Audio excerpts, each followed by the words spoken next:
Comitê Lula Livre, sim, ainda existe, decidiu qual será, existe ainda, Augusto, mas ele tomou uma decisão aí nos últimos dias, resolveu qual será o mote da próxima campanha. É o seguinte: justiça lenta é injustiça, pressionando pela votação do habeas corpus, no qual a defesa de Lula alega a suspeição do ex-juiz Sérgio Moro para julgar ações relacionadas ao ex-presidiário. A decisão de Fux, ocorrida na quarta, pode bagunçar a cabeça da turma. Há divergências sobre o futuro do caso. Enquanto isso, Cristina Kirchner parece ter feito escola. Segundo a revista Veja, cresce dentro do PT o número de defensores de que a legenda importe para o Brasil em 2022, o modelo que levou a ex-presidente do país vizinho de volta ao poder. Eu explico. É que otimistas, os filiados ao Partido dos Trabalhadores, confiam que o Supremo vai colocar Lula de volta ao jogo eleitoral. Esse mesmo grupo, no entanto, defende que o ex-presidiário minimize o desgaste e não seja mais cabeça de chapa, e sim candidato a vice de algum poste, preferencialmente Fernando Haddad. Receosos de ter a comprovação nas urnas de que Lula não consegue mais vencer uma eleição presidencial, citam que uma eventual derrota não cairia tão diretamente nas costas do ex-presidiário. A culpa ficaria com o multiderrotado Fernando Haddad. Augusto. Vão longe os tempos em que ele elegia posses, né? Agora ele virou um problema. Vocês comentaram ontem aquela história dele dizer que não vai mais enganar o povo, né? Um vídeo em que ele aparece dizendo uma coisa parecida, e teve um surto de sinceridade. E agora ele virou um problema, quer dizer, ele vai ser vice porque se ele perder, é o seguinte, ele não vai ser candidato a nada, não vai conseguir. E se conseguisse, o próprio partido não conseguiria. O Lula é a razão maior do crescimento do PT e da queda. Vocês repararam que o Haddad é candidato a tudo, né? Qualquer coisa de que o PT participa, ele é candidato a presidente, governador de São Paulo, prefeito, vereador, não tem mais ninguém. Não tem mais ninguém. E ele atende com uma sabugice as ordens do Lula, que eu não entendo como gente assim se explique em casa, né? Você chega da tua mulher, tem filhos, tal, como é que foi o dia, tal. O Lula mandou eu fazer isso. E você... acho que a mulher não fala assim, vem cá, mas você obedece ao que o sujeito diz, ele é teu dono. O Lula foi até recentemente o dono, virou um problema, né? Ele hoje tem que carregar um peso que ele não suporta. Em São Paulo, por exemplo, ele tem aí o Tato, Gilmar Tato, né, brilhando com 1%, 2%, 3% das pesquisas. E no Rio de Janeiro, a Benedita da Silva tem tantas chances de ser prefeita quanto eu tenho de virar papa. É mais fácil eu chegar ao Vaticano. Tá aí, isso é o Lula.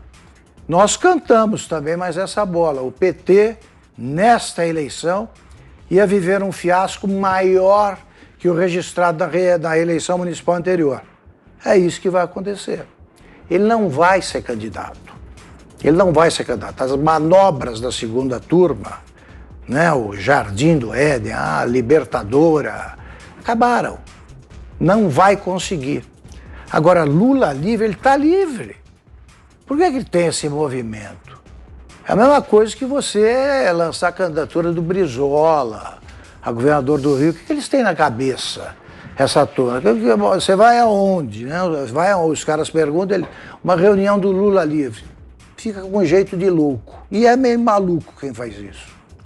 Augusto, em sua homenagem, você lembrou aí que a gente exibiu ontem aqui no programa, você não estava, mas nós mostramos aqui essa fala do Lula. Vamos rever então, vale a pena, é muito prazer. Boa. É sempre um prazer. Vamos ver. Eu já tenho idade demais, eu já vivi demais, eu já tenho experiência demais, e eu não vou enganar o povo mais uma vez. Bom, mais uma vez, Dito né? tudo. Aliás, eu queria posso usar claro, fica à vontade, minuto? Só para completar o caso, que não é doméstico, não, toda a cidade é um microcosmo do país, só para encerrar o caso que eu tinha relatado aqui de Taquaritinga, de promotores que entram com ações inúteis para prejudicar candidaturas.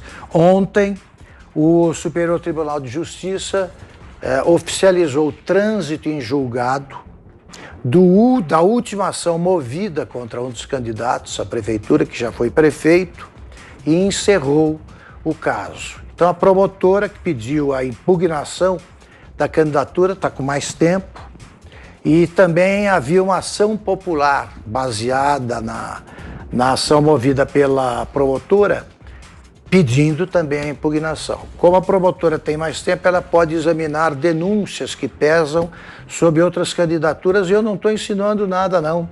Eu só estou registrando que todas as denúncias devem ser investigadas. Contra esse outro candidato, alvo de ações inconsequentes, não tem mais nada a investigar. Use o tempo, então, para fazer alguma coisa útil. E aí, Fiuza, de volta ao caso do ex-presidiário Lula e essa ideia dele de se tornar a versão brasileira da Cristina Kirchner, virando vice na chapa de algum poste na próxima eleição. O que é que você acha da ideia, hein, Fiuza? Não, ele pode ser vice do Maduro, talvez, no próximo golpe da Venezuela, né? No Brasil, a tragédia do Lula no Brasil é que ele tinha mais relevância na cadeia do que em liberdade. Essa é a maior tragédia. Aí não precisa nem da justiça, né? Ele está, de fato, condenado pela própria existência, né? Pelo próprio conjunto da sua obra, né? Agora, esse comitê Lula Livre é isso. Como o Lula era mais relevante, podia acampar na porta da prisão, fazer aquelas coisas. Agora não tem nada para fazer, porque o Lula não arregimenta, o Lula não comove, né? O Lula aparece aí, né, com esse ato falho, dizendo que não vai voltar a enganar o povo. Então o Lula virou um ambulante aí, irrelevante da política brasileira.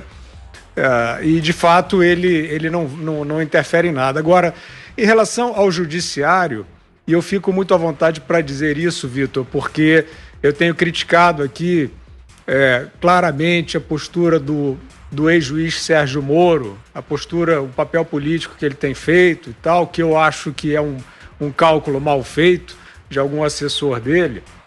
Mas, nesse ponto, tem que lembrar como o Sérgio Moro foi importante nesse processo de depuração no Brasil.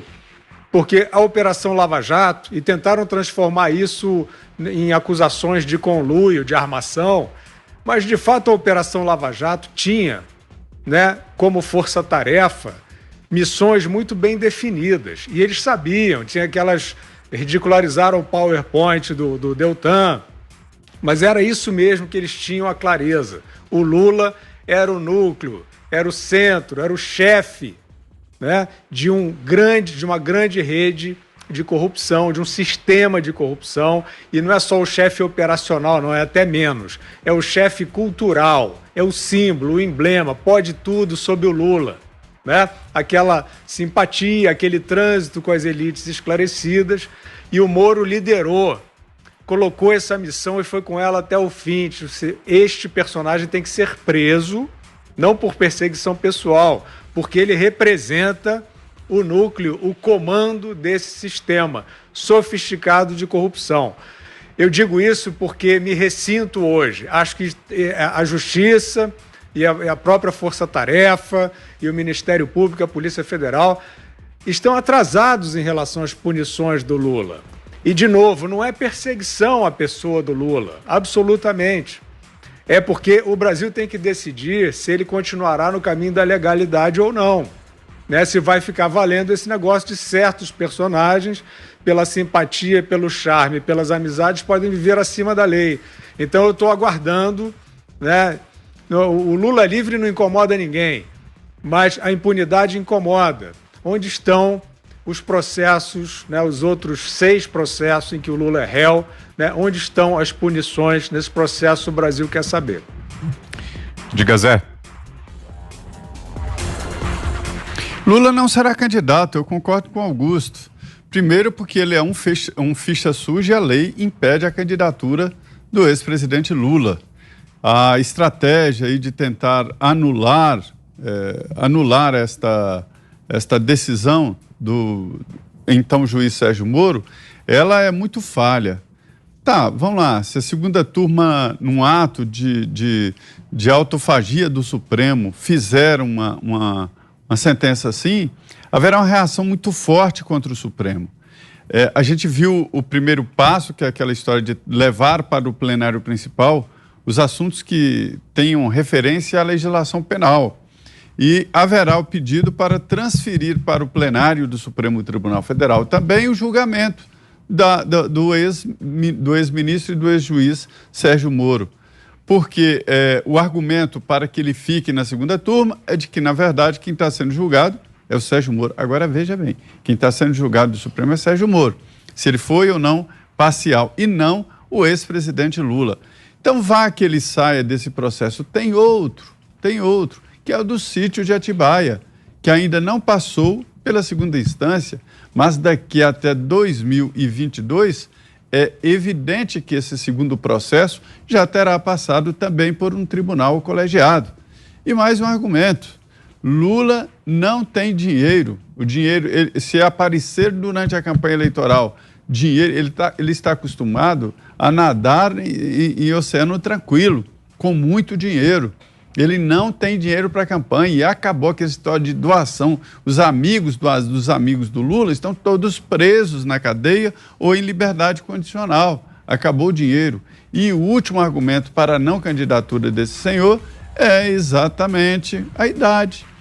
Em 2022, ele já terá uma condição muito difícil para percorrer o país, uma campanha eleitoral, um negócio muito pesado, muito pesado.